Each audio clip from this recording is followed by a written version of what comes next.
Do you want more success, more growth, more results?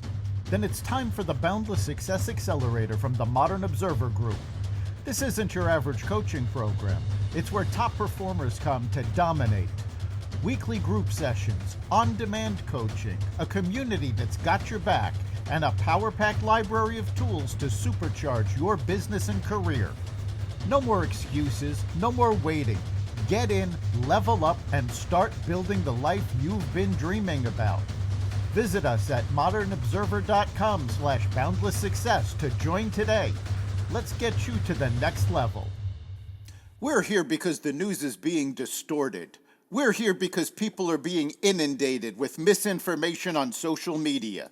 We're here because people are being judged guilty until proven innocent. We are fighting back with facts. This is not a safe zone, so buckle up, Buttercup. This is the raw, naked truth.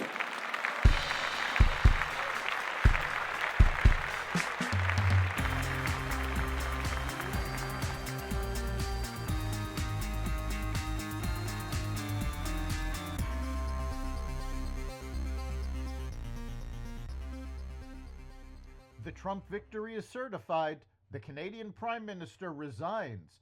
Biden setting fire on his way out, and more. Welcome to the Raw Naked Truth. I'm your host, Eric Lopkin, and here's the news you need to know.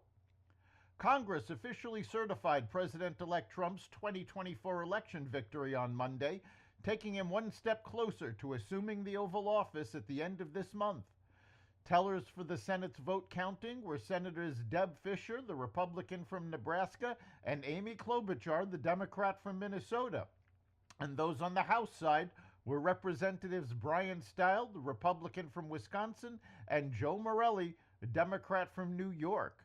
The 312 Electoral College votes for Trump were counted and presented by the tellers, in addition to the 226 votes for Vice President Kamala Harris. It was the final step before Trump's inauguration on January 20th. Canadian Prime Minister Justin Trudeau announced on Monday that he intends to resign as party leader and prime minister after pressure from within his own Liberal Party increasingly grew amid heightened criticisms over his handling of the economy and threats levied by President-elect Donald Trump. He said he will resign once the party selects a new leader. I intend to resign as party leader as prime minister after the party selects its next leader through a robust nationwide competitive process, Trudeau told reporters. Last night, I asked the president of the Liberal Party to begin that process. This country deserves a real choice in the next election, and it has become clear to me that if I'm having to fight internal battles, I cannot be the best option in that election. As you all know, I am a fighter, and I'm not someone who backs away from a fight, particularly when the fight is as important as this one. But I have always been driven by my love for Canada, by my desire to serve Canadians, and by what is in the best interests of Canadians, and Canadians deserve a real choice in the next election, Trudeau added.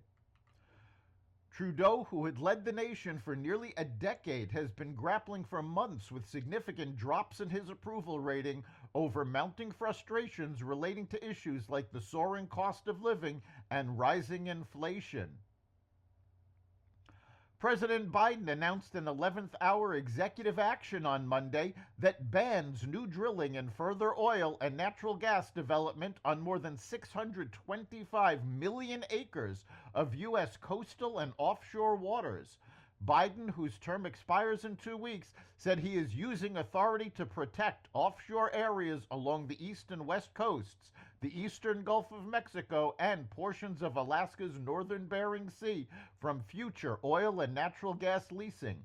He invoked the 1953 Outer Continental Shelf Lands Act, meaning President-elect Trump could be limited in his ability to revoke the action. Congress might need to intervene to grant Trump authority to place federal waters back into development. My decision reflects what coastal communities, businesses, and beachgoers have known for a long time, that drilling off these coasts could cause irreversible damage to places we hold dear and is unnecessary to meet our nation's energy need, Biden said in a statement. It is not worth the risks as the climate crisis continues to threaten communities across the country and we are transitioning to a clean energy economy. Now is the time to protect these coasts for our children and grandchildren. As with other executive orders, it can be reversed by the incoming president, although Congress may need to be involved. The Biden administration also on Monday announced the transfer of 11 Yemeni detainees, including 2 former bodyguards for Osama bin Laden, being held at the U.S. naval base in Guantanamo Bay, Cuba, to Oman, which has agreed to help resettle them amid steps to reduce the population at the controversial military facility. All of the men were captured in the aftermath of the September 11, 2001 terror attacks and were held for more than 2 decades without being charged or put on trial, according to the New York Times.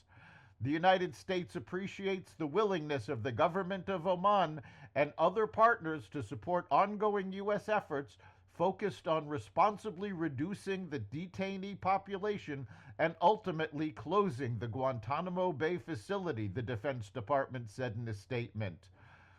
The last time detainees were released were under the Obama administration, and those detainees went right back to the battlefield and were known to be creating new terrorist activities.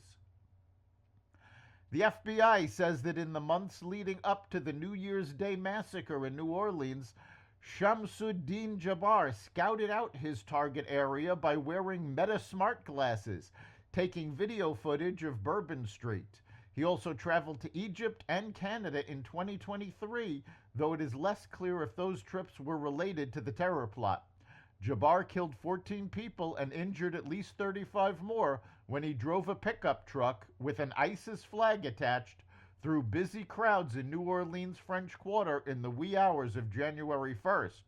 So far, authorities believe that Jabbar, who was shot dead by police after he opened fire on them, acted alone. Fierce fighting is underway for a second day in Russia's Kursk region after Ukraine launched a counterattack on Sunday. Moscow said it had met the attack with artillery and air power, and on Monday stated that Russian troops thwarted a breakthrough attempt by Ukraine. Ukrainian President Zelensky said the Kursk operation, launched with a mass incursion in August, had established a buffer zone which prevents Russian forces from being deployed in key areas of the front in eastern Ukraine.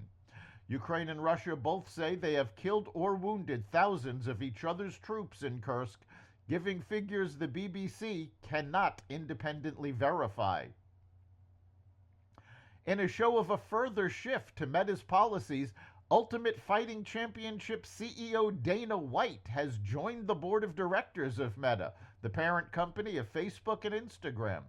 A statement released by Meta touts White's success in popularizing mixed martial arts, but the real reason for his new gig might be best understood as an olive branch to Trump, who once called Facebook an enemy of the people. White is a close friend of the president-elect and publicly supported him in the last election. Meta has also announced they will be getting rid of third-party fact-checkers in favor of a community notes feature similar to what Elon Musk instituted on X. That's the Raw Naked Truth. You can catch every episode of the Raw Naked Truth at xvadio.com, the Apple Podcasts app, YouTube, Rumble, Spotify, iHeartRadio, Audible, Amazon Music, and other platforms that respect freedom of speech. We'll see you next time.